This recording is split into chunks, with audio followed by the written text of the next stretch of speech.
गीता प्रेस गोरखपुर, ये नाम जरूर सुना होगा आपने। अगर आपका जवाब हाँ है कि आपने ये नाम सुना है तो मेरे लिए बहुत ही खुशी की बात है। और अगर आपका जवाब ना है कि आपने इसके नाम के बारे में नहीं सुना, तो let me tell you, Gita Press Gorakhpur is world's largest publisher of Hindu religious text. So let's get started with the video. Gita Press is the world's largest publisher of Hindu religious texts. And being a 90s kid, I had heard a lot, read a lot about Gita Press Gorakhpur.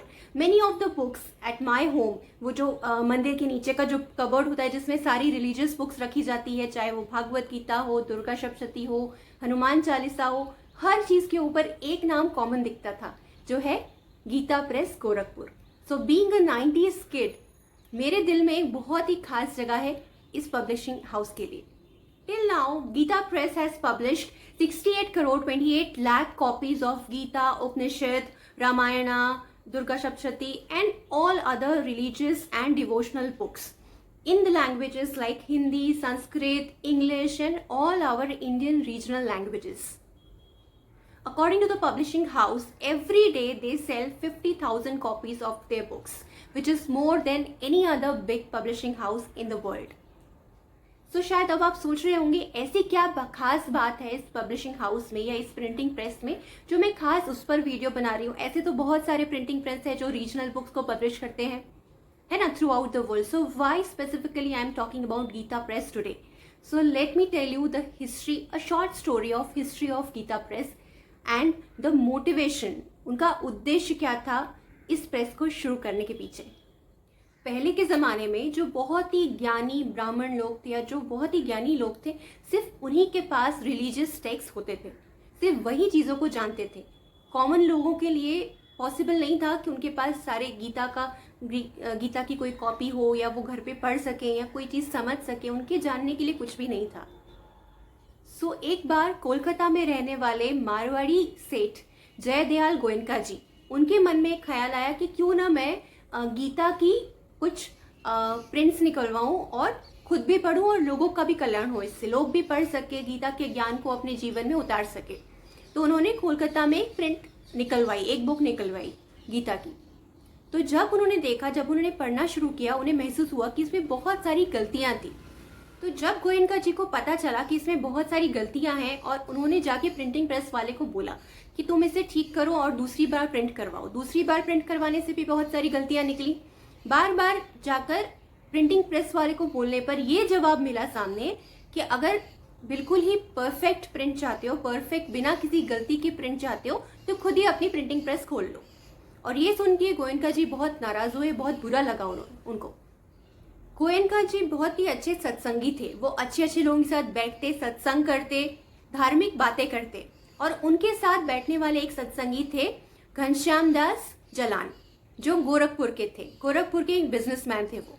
तो उनके साथ जब बात हुई और उनके साथ मिलकर उन्होंने फैसला किया कि गोरखपुर में वो अपनी नई प्रिंटिंग प्रेस शुरू करेंगे ताकि बिल्कुल ही शुद्ध हिंदी में बिना किसी गलती की गीता की प्रिंट्स निकाल सके वो और लोगों तक पहुंचा सके।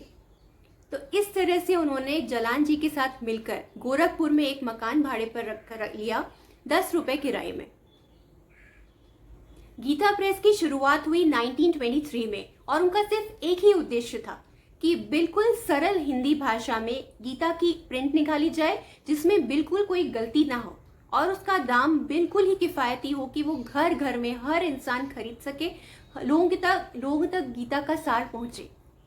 अगर आप देखेंगे तो आज भी गीता प्रेस की बुक्स के दाम सबसे ज्यादा किफायती और कम दाम में होते हैं बाकी सारी पब्लिकेशन के कंपैरिजन में।